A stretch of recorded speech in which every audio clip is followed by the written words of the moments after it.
शिवरली of the fail knight episode 1 की starting में हमें एक रूम का सीन दिखाया जाता है और उस रूम में एक लड़का न्यूज देख रहा था। तभी न्यूज रिपोर्टर बताती है कि प्रिंसेस स्टेला वर्मिलियन जापान आ चुकी है और ये सुनने के बाद वो लड़का टीवी ऑफ कर देता है और वो लड़का घर से बाहर निकलते निकलते अपने मन में सोचता है कि कुछ लोग तुमसे कहेंगे कि तुम्हारी जिंदगी अच्छी नहीं है, और वो ऐसा इसलिए कहते हैं क्योंकि उन्हें लगता है कि तुम जिस चीज के साथ पैदा हुए हो उसी चीज के साथ खत्म भी हो जाओगे। और अपने मन में ये बात सोचते सोचते वो जॉगिंग के लिए चला जाता है। अगले सीन में हमें दिखाया जाता है स्कूल की डायरेक्टर प्रिंसेस से कह रही रहती है तुम्हारा स्वागत है जापान में, तो प्रिंसेस डायरेक्टर को थैंक यू कहती है। उसके बाद हमें दिखाया जाता है वो लड़का चेरी ब्लॉसम ट्री के सामने खड़ा था। फिर वो एक और बात अपने मन में सोचने लगता है और वो लड़का अपने मन में अपने बचपन की एक बात को याद करता है और वहाँ पर एक तूफानी मौसम चल रहा था और उसके सामने एक इंसान खड़ा था। फिर वो बूढ़े अंकल इस लड़के के पास आते हैं और इसके सर पे हाथ रख के कहते हैं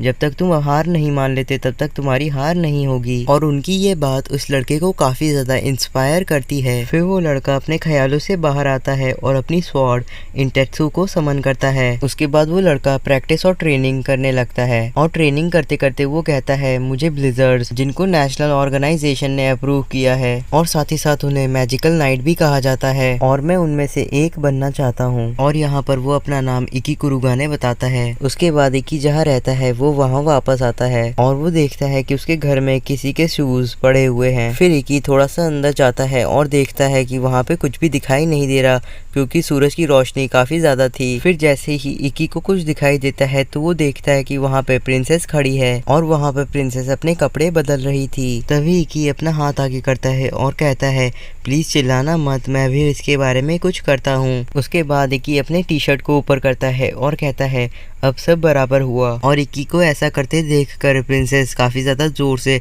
चिल्लाती है। अगले सीन में हमें डायरेक्टर के ऑफिस को दिखाया जाता है और डायरेक्टर कहती है तुम तो जानते हो हागुन एकेडमी काफी सालों से 7 स्टार स्वॉर्ड आर्ट फेस्टिवल में काफी अच्छा परफॉर्म करती है और हर साल हमारे एकेडमी से एक न एक मैजिकल नाइट निकलता है और यहाँ पर एकेडमी का पहला दिन है और मुझे तुमसे डील करना पड़ रहा है। उसके बाद इकी डायरेक्टर से माफी मांगने लगता है और कहता है ये सिर्फ और सिर्फ एक एक्सीडेंट था। फिर डायरेक्टर कहती है मुझे तुम्हारी हरकतें देख करके ऐसा तो नहीं लगता कि ये एक एक्सीडेंट हो सकता है। तो इकी कहता है मैं तो सिर्फ और सिर्फ एक जेंटलमैन बनने की कोशिश कर रहा था। तो डायरेक्टर कहती है कि चलो पता कर लेते हैं कि तुम कितने बड़े जेंटलमैन हो। तभी वहाँ एक डोर से प्रिंसेस बाहर निकलती है। फिर इकी स्टेला के सामने झुकता है और कहता है मिस स्टेला मुझे प्लीज माफ कर दीजिए। तो स्टेला इकी से उसका नाम पूछती है तो इकी अपना नाम इकी कुरुगाने बताता है। तो स्टेला कहती है तुमने मुझसे माफी मांगी तो मैं तुम्हारे ऊपर दया जरूर करूंगी। फिर स्टेला कहती है अपने तलवार से अपने सर को काट लो, इतना काफी होगा माफी मांगने के लिए। ये सुनकर इकी काफी ज्यादा चौंक जाता है और कहता है क्या तुम सच कह रही हो? मुझे तो लग रहा है कि तुम मुझसे मजाक कर रही हो। तो स्टेला कहती है ऐसा बिल्कुल नहीं है,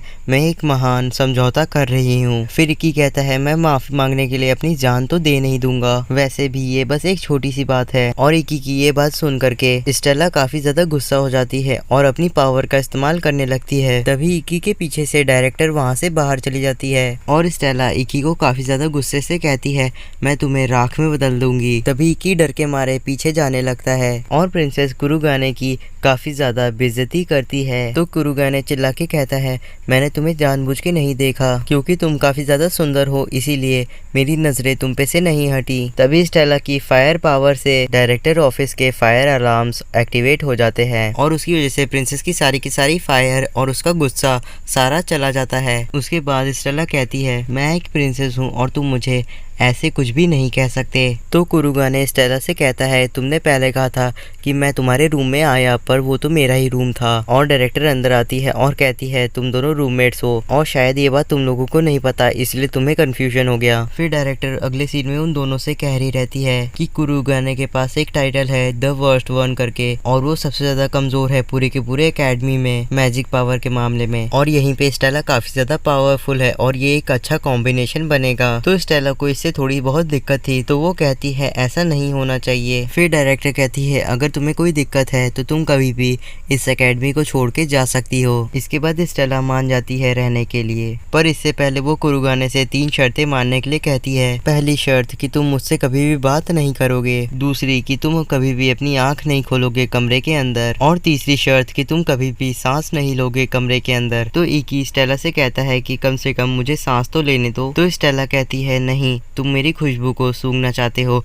इसलिए तुम ऐसा कह रहे हो। इसके बाद वो दोनों आपस में लड़ने लगते हैं। तो डायरेक्टर कहती है तुम दोनों एक मॉक बैटल से फैसला कर सकते हो। फिर इकी कहता है हाँ ये सही है, हम दोनों एक बैटल से फैसला कर लेंगे। लेकिन स्टेला कहती है तुम्हें पक्का यकीन है ना कि तुम्हें मुझसे बैटल करनी है, क्योंकि मैं ही जीतने वाली हूँ। और उसके बाद वो एक और शर्त रखती है कि जो भी हारेगा वो पूरी जिंदगी जीतने वाले की गुलामी करेगा, बिल्कुल एक पालतू कुत्ते की तरह। ये बात सुन के कुरुगाने कहता है तुम क्या इसे कुछ ज्यादा ही आगे तक नहीं ले जा रही हो। तो स्टेला कहती है ये आखिरी डील है। अगले सीन में हमें अरीना को दिखाया जाता है जहाँ पे कुरुगाने वार्म अप कर रहा था, और तभी वहाँ पर स्टेला भी आ जाती है। और स्टेला आने के साथ ही कुरुगाने की बेइज्जती करने की कोशिश करती है, पर कुरुगाने को उससे कुछ ज्यादा फर्क नहीं पड़ता। फिर स्टेला अपने मन में सोचती है कि उसने बचपन में बहुत मेहनत की थी। फिर स्टेला कुरुगाने से कहती है कि तुम क्या सोचते हो कि तुम कौन हो। इसके बाद इन दोनों की फाइट स्टार्ट हो जाती है। फिर कुरुगाने अपने स्वॉर्ड इंटेत्सु को समन करता है, और वहीं दूसरी तरफ स्टेला अपने वेपन को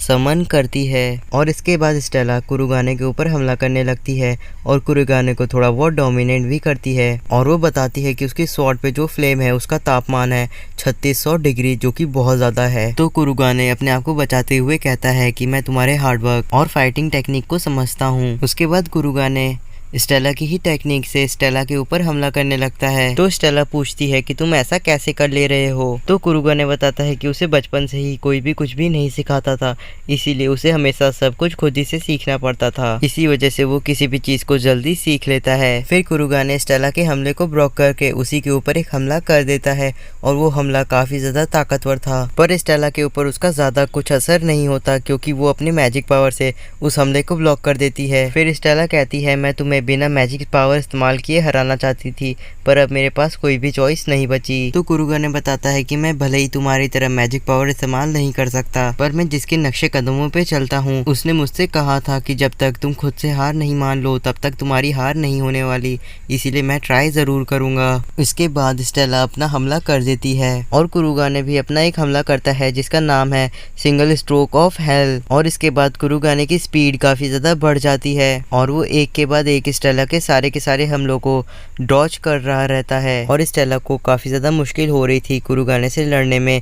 तो वो कुरुगाने से पूछती है कि आखिर ये क्या है। तो कुरुगाने बताता है कि मैंने अपना सब कुछ लगा दिया तुम्हें हराने में। फिर कुरुगाने काफी ज्यादा ही तेजी से स्टेला के ऊपर एक हमला करता है, और उस हमले की वजह से स्टेला हार जाती है। और स्टेला को हराने के बाद कुरुगाने की भी पावर चली जाती है, और वो भी बेहोश हो जाता है। अगले सीन में हमें डायरेक्टर को दिखाया जाता है जो कि स्टेला से मिलने आई थी। फिर डायरेक्टर कुरुगाने के बारे में बताती है कि कुरुगाने ने अपनी सारी की सारी पावर एक ही मिनट में यूज कर दी, इसीलिए उसकी हालत अभी थोड़ी सी खराब है, और वो ऐसा सिर्फ और सिर्फ एक ही बार कर सकता है एक दिन में। फिर स्टेला डायरेक्टर से पूछती है कि आखिर कुरुगाने के साथ क्या गलत हो रहा है। वो इतना ताकतवर है पर उसको अभी भी F क्लास में रखा गया है, और लोग उसे सबसे कमजोर क्यों कहते हैं। तो डायरेक्टर बताती है कि हमारा सिस्टम कुरुगाने की ताकत का अंदाजा नहीं लगा सकता, शायद इसीलिए। और कुरुगाने के पास काफी ढेर सारे मौके थे गिव अप करने के लिए, पर उसने कभी भी गिव अप नहीं किया, और शायद से तुम भी उससे कुछ सीख सकती हो। अगले सीन में हमें स्टेला को दिखाया जाता है जो कि घर वापस आ जाती है, और वहाँ पर कुरुगाने आराम कर रहा था क्योंकि उसने अपनी काफी ताकत इस्तेमाल कर ली थी। फिर स्टेला कुरुगाने को उठाने के लिए जाती है, पर उसका हाथ